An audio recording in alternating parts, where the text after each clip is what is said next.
আশা করি সকলে খুব ভালো আছে, আর তার পিছনে আমরা খুব ভালো আছি। এনকে ডটে আবার এলাম একটা নতুন ব্লগের সঙ্গে। আর এখন বাজে হচ্ছে একটা, কাজবাজ গুছিয়ে নিয়ে এবার বসাচ্ছি রান্না। তো ওইদিকে তেল গরম করতে বসিয়ে এসেছি, আর ভাবলাম চলো ভিডিওটা এবার অন করে নিই, তো তোমাদের দেখাই। আর স্কিপ না করে দেখতে থাকো, ভিডিওটা দেখতে তোমাদের অনেক ভালো লাগবে। আমাদের এখানটা প্রচণ্ড গরম পড়েছে, তাই জন্য আমরা এই ঘরটা একটু হাওয়া আসে, কারণ ব্যালকনি আছে বাইরের দিকটা, কুলারটা রাখা যায়, জানালাটা ফাঁকা, ওই জন্য পর্দাটা সরিয়ে দিলে আর শোয়া যাচ্ছে। কালকে রাত্রিবেলা আমরা এখানটা ঠিক করলাম, গদিটা নিয়ে চলে এসেছি। আর তোমরা ঘরটা দেখায়, আর যা জিনিসপত্র ছিল সব এই ঘরে ভরে দিয়েছি।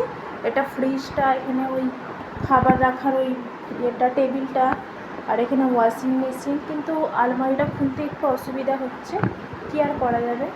আর এই যে খাটটা, মানে এই তক্তপোষটায় এটা বিছিয়ে দিয়েছে কম্বলটা, আর এই আর কি।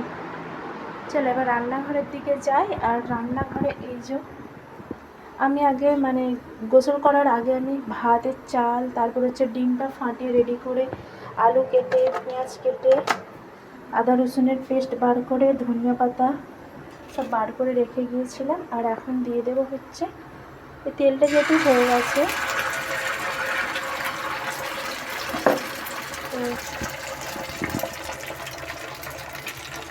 তেলটা না অনেকটা পরিমাণে লাগছে,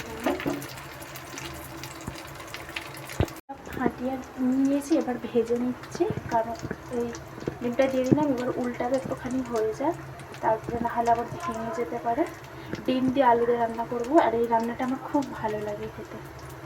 দুটো ডিম ফাটিয়েছি এখানে, এখানে দুটো ডিম ফাটিয়ে পেঁয়াজ, তারপরে ধনেপাতা, তারপরে একটুখানি পোড়া লঙ্কা কষটে মানে ডিমগুলোকে ফাটিয়ে নিয়েছি। আর এটা দিয়ে আলু দিয়ে করবো।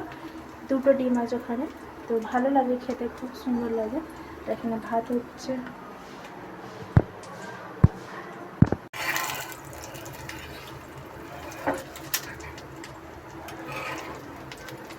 আমার দ্বারা না এইরকম দ্বারা ডিম উল্টানোটা খুব একটা ভালো পারি না, তো আল্লাহ করি।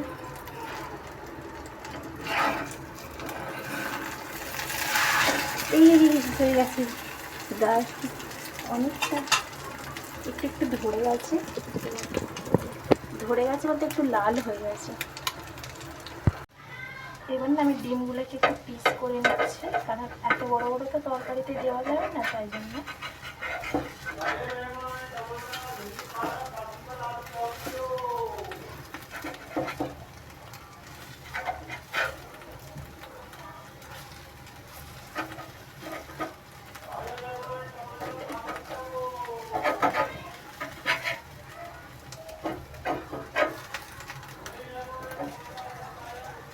দেখো আমার ডিম অমলেট কমপ্লিট হয়ে গেছে, নামিয়ে নিচ্ছি। এবার বসাবো তরকারি।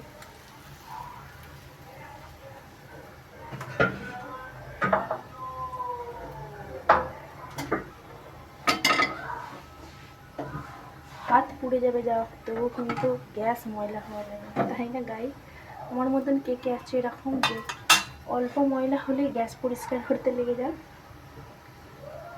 তো প্রেশারটা হোক, তারপরে আমি দেবো তেল। আর এই কদিন আমার শরীরটা একদম ভালো ছিল না, মানে ব্লগ দিতে ওই জন্য ইচ্ছা করছিল না। তারপরে ফের এরকমই হয় আমার সাথে, মানে 2-3 দিন ব্লগ আচ্ছা মানে ভালোভাবে করি, করার পরে ফের ভালো লাগে না। তো কেন হয় আমি বুঝতে পারি না, তো আমার মতন কার কার হয় কে জানে। তো আবার 2 দিন যাবে, ফের মনে হবে যে না না আমি ব্লগটা আবার মানে ভালোভাবে রেগুলার দেওয়ার চেষ্টা করি, এরকমই হয়। আর দেখি কবে থেকে ভালোভাবে ব্লগ দেওয়ার চেষ্টা করব।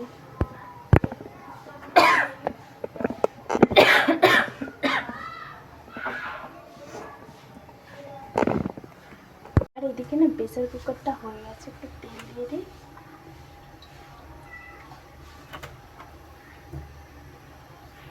দিয়ে দেবো একটু নুন, তাহলে তেলটা না ছিটকাবে না চারিদিকে।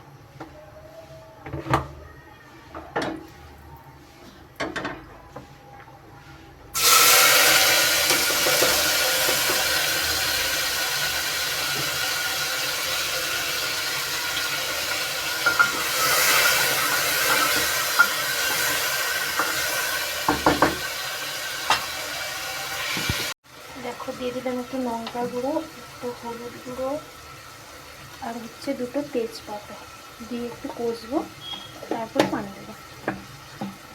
আলুগুলো দেবো, কষবো, তারপর পানি দেবো। এবার দিচ্ছি আদা রসুনের পেস্ট, টমেটোর কুচি, কারণ ডিম রান্না তো টমেটোর কুচি দিতে অনেক সুন্দর হবে।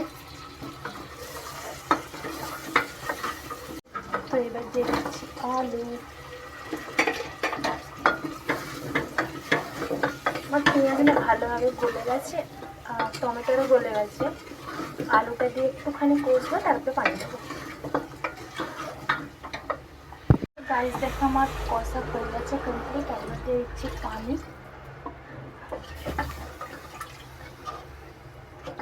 দিয়ে দুটো সিটি দিলে আমার তরকারি রেডি।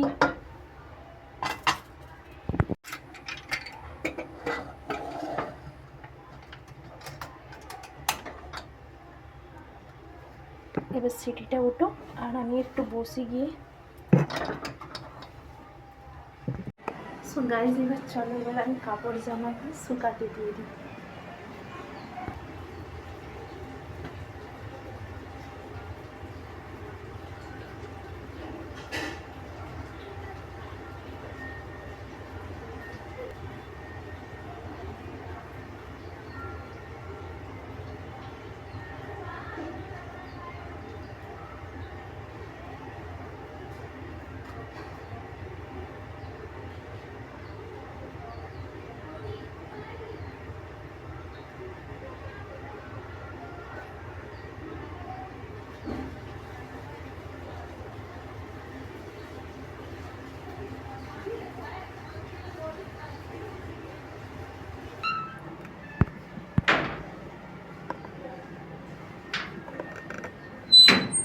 সো গাইস কাপড় জামা শুকোতে কমপ্লিট হয়ে গেছে। এবার একটুখানি বসি আর ফ্রিজটাও দিয়েছি, তোমাদের দেখানো হয় না, এবার দেখাইলাম। এগুলো নিয়েছিলাম যেন মিশে থাকে, প্রচণ্ড বাজে, কেউ নেবে না এটা। যেগুলো কাপড়ের সেগুলোই নেবে। এখানে আছে খালি পানি, তাও এই বোতল দুটো ফাঁকাই, এই দেখো কিচ্ছু নেই। আর এটাতেও ফাঁকা পানি নেই, কারণ তাইতে টমেটোর আছে দুটো, তিনটে আছে, আছে ধনিয়া। আমি না এরকমভাবে রেখে দিচ্ছি, কারণ হচ্ছে নষ্ট হচ্ছে না, বেশ ভালো আছে। আর এটা হচ্ছে ওই একটুখানি দুধের ঘি না কি বলে ওটা তুলেছিলাম। আর এটা হচ্ছে জুঁই ফুল, ফ্রিজে রেখে দিয়েছি, এটা আমি এনে দিয়েছিলাম। এখানে আছে একটা ডিম, এখানে আছে আদরক রসুনের পেস্ট, আর ডিম ফ্রিজ পুরো ফাঁকা। আর আজকে আমি ফ্রিজটা ভালো করে ধুয়েছি, আর ডিগ্গিতেও কিচ্ছু নেই। চলো বন্ধ করে দিই। এই হচ্ছে কাজ বাজ। আর দিয়েছি ছোলা ভিজুতে।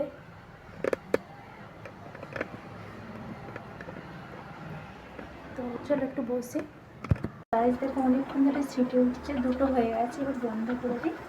আর এদিকে ভাতটা দেখি, চলো। ভাতটাও না মনে হয়েই যাবে।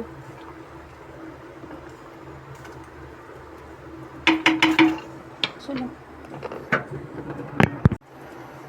তরকারিটা একটু পানি দিয়ে খুলে নিই, অনেক সেন্ট বেরোচ্ছে।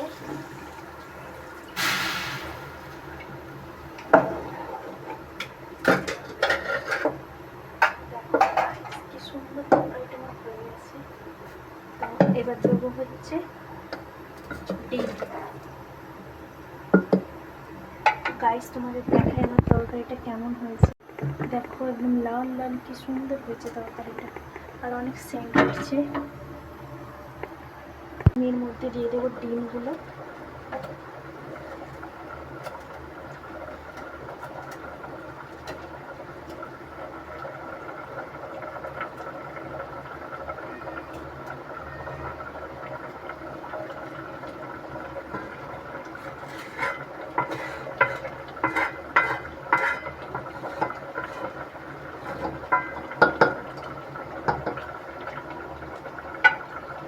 এবার তরকারিটা একটু ফুটে যায়। সো গাইস দেখো তরকারিটা আমার ফুটছে। গাইস দেখো আমার একটা তরকারি হয়ে গেছে, বন্ধ করে দিলাম, দিয়ে নিচেটাই রেখে এখানেই থাক না, ভাতটা এখনো হয়নি, ভাতটা একটু হবে। তো গাইস দেখো ভাতটা গড়িয়ে নিয়েছি, আর একটুখানি ওই ভাতটা খুলে দিলাম, দিয়ে একটু ঢাকা দেবো। আর এখানে ফ্যান গড়িয়ে নিয়েছিলাম, আবার ফ্যানটা ফেলবো, তার আগে পানি মিশিয়ে দিই, নাহলে প্লাস্টিকের পাইপটা গলে যেতে পারে।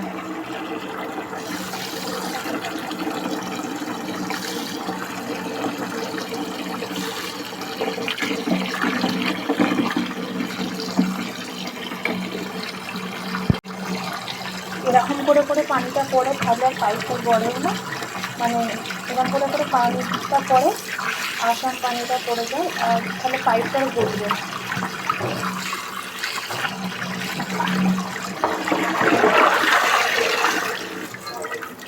এটাকে ধুয়ে নিয়েছি, আর এখন এইটাকেও রেখে দিই সাইডে। তো এটা ওখানেই থাক। আর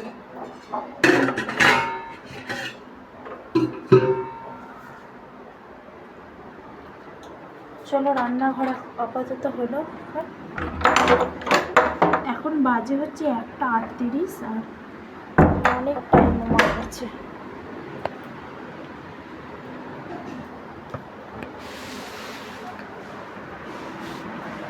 চলো একটু বসি এবার।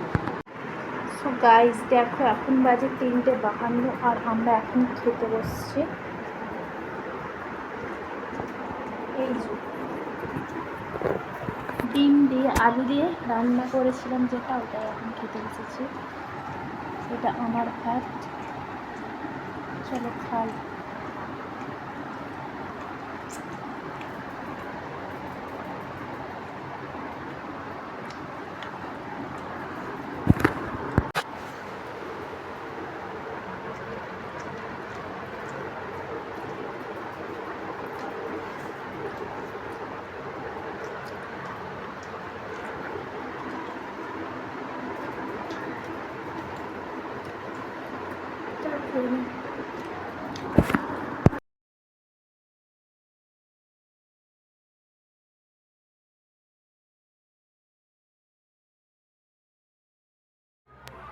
সো গাইস দেখো আমি গিয়েছিলাম রাধিকাদের বাড়ি, আর রাধিকা রং পেন্সিল দিয়ে আমাকে সাজাচ্ছিল, কারণ অনেক দিন ওদের ঘরে যায়নি, তার জন্য ওদের ঘরে গিয়েছিলাম। আর একটু সঙ্গে খেলা করছিলাম, আর ও আমাকে বলছে এটা কি করছে কাছে না, আমার যে ভিডিও করছি, বলছে তাহলে আমি একটু নাচ করি আর সাজাই, পার্লার হয়েছে বিউটিশিয়ান, তাই সাজাচ্ছিলাম।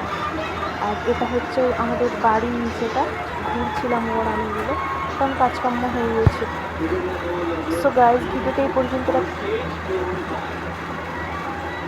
দেখছিলাম, যেহেতু দেখেছি তাকেই অবাক হয়ে গিয়েছিলাম। তারপর তুমি যে স্টেজে করলে সেটা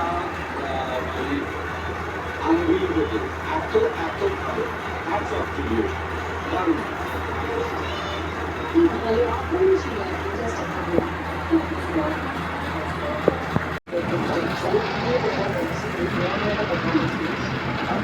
মেকআপ আর্টিস্ট। তারপর একটু ঘোরাঘুরি করছিলাম ওকে নিয়ে। সো গাইস ভিডিওটা এই পর্যন্ত, আর কি আসসালামু আলাইকুম। কালকে ফির একটা নতুন ব্লগের সঙ্গে দেখা হবে।